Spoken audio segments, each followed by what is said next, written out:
Alright people, so what I've done here is I've taken apart a PS4 controller. We all know we're having a problem with the analog sticks starting to stick, not responding properly. In the case of mine, I'll actually be moving forward and it'll actually cause my character or whatever to move backwards. And I believe I've isolated the source of the problem. And what it is if you look right here, there's actually an analog joystick and it's connected to two potentiometers. In one area, there's a top green potentiometer and there is a side green potentiometer. And on this side, you can't really see it, but what there is the actual press button that happens once you actually push down on the controller. I've actually isolated the problem. The problem is that when you're pushing down on the controller, it actually causes a little bit of side force on this side potentiometer. And over time, it ends up messing it up. So at that point, it just no longer functions and just basically starts screwing up. I basically found this out by playing Dragon Age. You can't really see the screen, but there's a lot of button pressing that goes on with this video game because, as you know, you got to do like area searches using that button. So while you're moving around, there's a lot of button pressing going on, and it's especially hard on the potentiometer when you're pushing left and pushing down on that button. And that basically causes the potentiometer to go. And once it's gone, goodbye. There's no fixing it. There is a workaround I've noticed, which I'm going to share with you, that helps a little bit. And I'll demonstrate to you the before and after effects right here.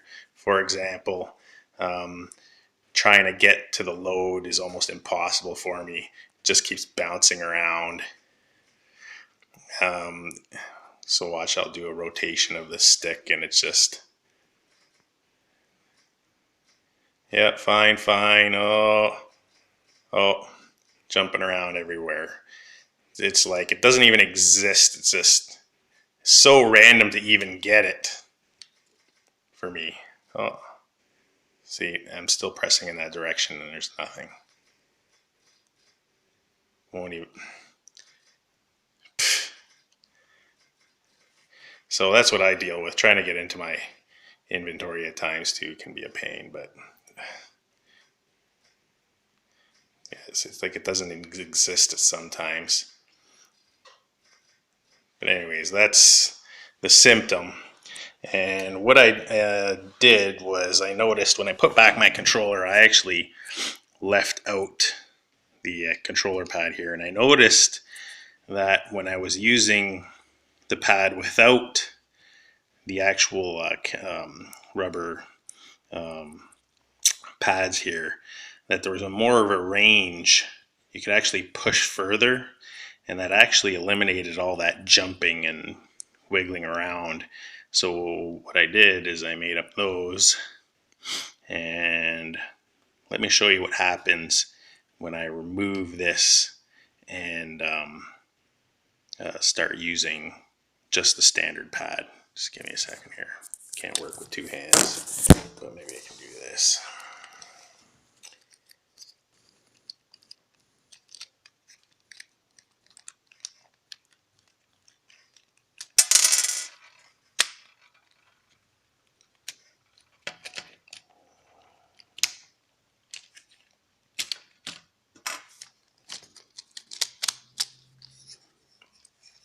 Okay, so I have removed the second pad and watch what ends up happening now that there's more range.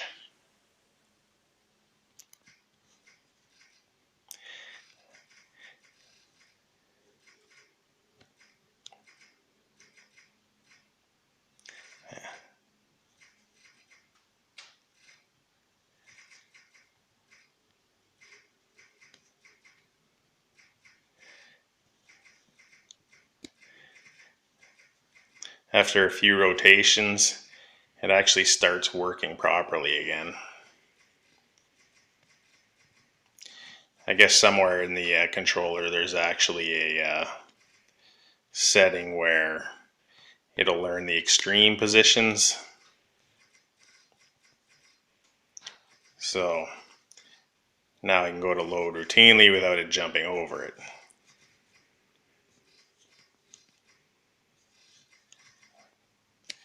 Easy every time. Inventory. It still jumps a bit, but it's a heck of a lot better than it was. And see, I can just select every one now. Before I couldn't. And that's because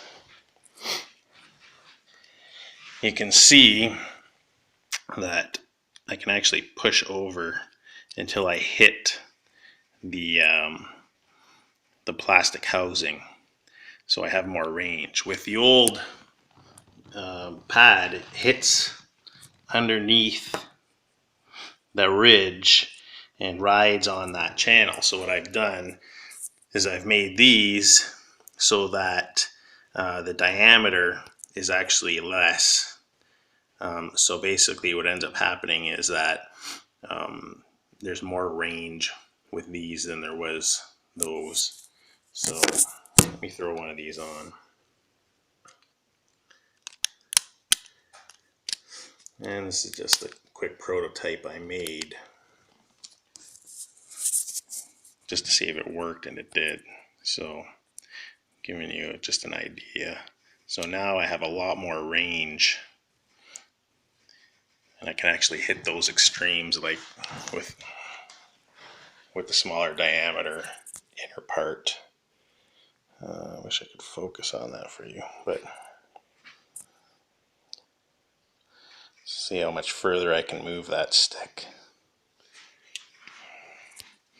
So now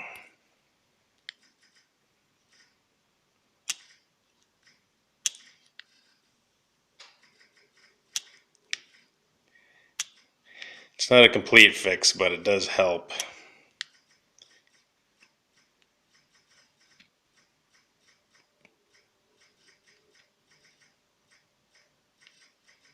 Still jumps around a little bit, but a heck of a lot less than it did before.